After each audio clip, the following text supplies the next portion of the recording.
Kami memilih pasar karena pasar adalah tempat di mana interaksi sosial dan kehidupan sehari-hari terjadi, sehingga menjadi lokasi yang baik untuk mengamati bagaimana nilai-nilai Pancasila tercermin dalam perilaku dan interaksi masyarakat sehari-hari.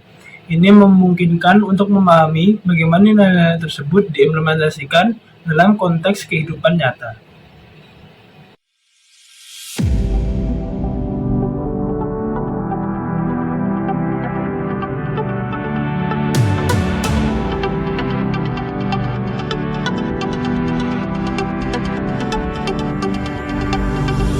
My father told me I was timid child.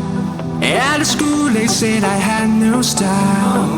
And I was dreaming to be those cool kids, but I can't afford my whole teenage life. Now I've been many places, so delicious. I used to cry overnight, but now I'm not gonna fit out.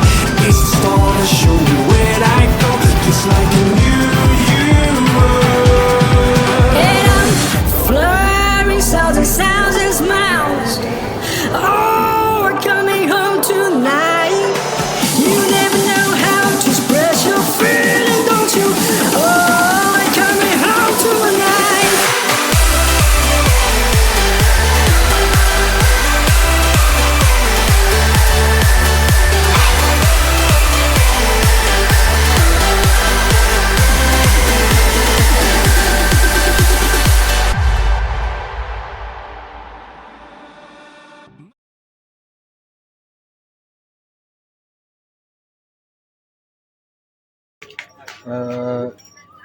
Untuk pertanyaan pertama Bu, apakah di pasar ini nggak usah berdiri aja Mas. Ya, apakah di pasar ini terdapat fasilitas untuk orang beribadah Bu? Beribadah Ya, nggak ada. oh enggak. Bagaimana cara menyikapi perbedaan mungkin suku dan ras antara penjual dan pembeli yang terjadi di pasar ini? Ya baik-baik aja sih Mas. Apakah masih terjadi sikap saling gotong royong atau menolong antar penjual di tempat ini? Ya kalau ketinggalan masih dikasihkan, kalau ada HP ketinggalan tuh nanti orang kesini. Berarti masih terjalin. Masih tolong menolong gotong royong masih Mas. Pertanyaan terakhir Bu, apakah terdapat permusyawaratan dalam pembagian letak tempat penjualan? Maksudnya itu permusyawaratan itu. Maksudnya kan ini misal tempat sebelah Ibu kosong, terus apakah harus musyawarah atau berunding dulu buat nempatin? Oh biasanya sebelahnya sini. Amannya sini tutup ya. Sok-sok ya ada yang nempatin sebelah sini. Apa yang biasa nempatin gitu nggak apa-apa. Berarti langsung aja nempatin gitu? Biasa udah menempatin, tapi nek nggak biasa ya nggak nempatin. Jadi kalau misalkan orang baru pengen jualan Ya, di sini itu boleh. nggak boleh? Sini kan sudah orang keluar nggak boleh masuk mas jualan sini. Sini kan udah ditata, jadi nggak boleh nambah orang itu. Jadi permusyawaratan atau berunding itu enggak ada ya Bu? Ada. Kalau sudah biasa nempatin ya nggak apa-apa, tapi sebelah kanan kirinya enggak orang luar sini nggak boleh.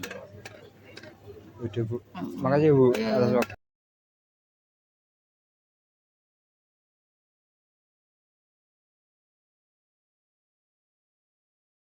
Untuk pertanyaan pertama, apakah di pasar ini terdapat fasilitas untuk orang beribadah? Ya, enggak, kalau terasnya enggak ada. Tapi kan saya ikut di DPR. Jadi untuk fasilitas untuk khusus di teras enggak ada. Enggak ada.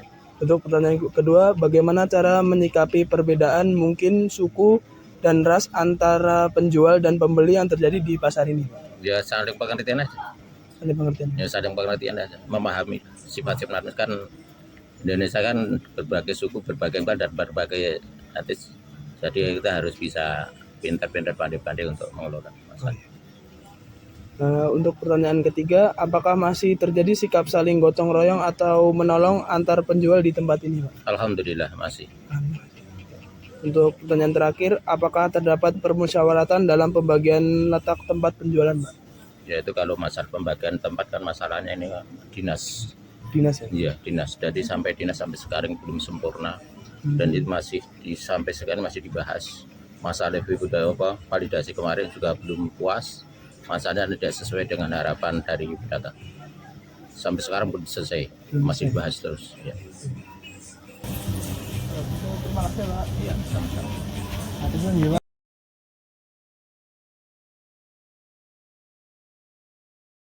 Pertanyaan nomor 1 ya Bu, Nggih, apa di pasar ini ada fasilitas untuk beribadah? nggak ada, Oh belum ada. belum ada. Terus kalau beribadah gimana Bu? Biasanya di Masjid DPRD di sebelah. Iya. Pertanyaan nomor 2, bagaimana cara menyikapi perbedaan mungkin suku dan ras antara penjual dan pembeli yang terjadi di pasar ini? Oh, kalau kami semuanya prinsipnya harus ramah ke pembeli, mau dia dari suku apa, mau dari dia negara apa, kan harus pakai customer service toh. Berarti saling mengerti aja. Iya.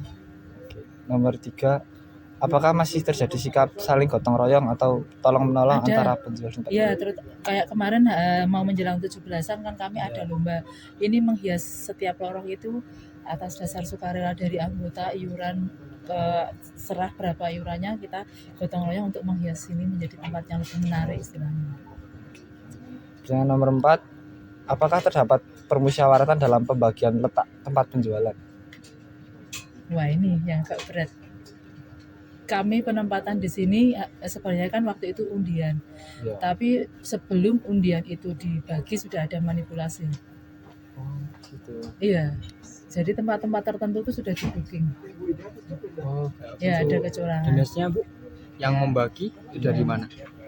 Oknum. Oh, gitu. Ya, gitu aja Bu. Makasih Oke, waktunya ya Bu. oke.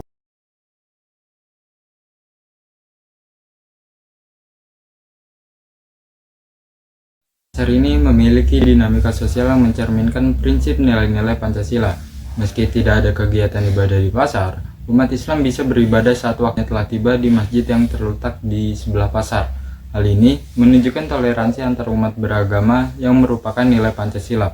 Sikap terbuka dan menghargai perbedaan suku, ras, dan budaya yang ada di pasar juga sejalan dengan nilai-nilai keadilan sosial dan persatuan Indonesia. Selain itu, adanya gotong royong antar pelaku usaha menciptakan suasana kebersamaan yang mencerminkan nilai gotong royong yang merupakan bagian dari prinsip sila kelima, yaitu keadilan sosial bagi seluruh rakyat Indonesia. Pemberian nasihat, bantuan teknis, dan dukungan dalam situasi krisis menunjukkan rasa solidaritas dan keadilan di antara mereka. Proses konsultasi dalam penentuan lokasi outlet mencerminkan nilai konsultasi dan konsensus yang merupakan prinsip dasar dari sila ketiga, yaitu Persatuan Indonesia. Kesepakatan antar pedagang mengenai lokasi tempat penjualan menunjukkan adanya semangat musyawarah untuk mencapai kesepakatan. Dengan demikian, pasar ini tidak hanya menjadi tempat transaksi keuangan saja, namun juga menciptakan lingkungan sosial yang mencerminkan nilai-nilai Pancasila seperti memperkuat persatuan, keadilan, dan semangat gotong royong antar masyarakatnya.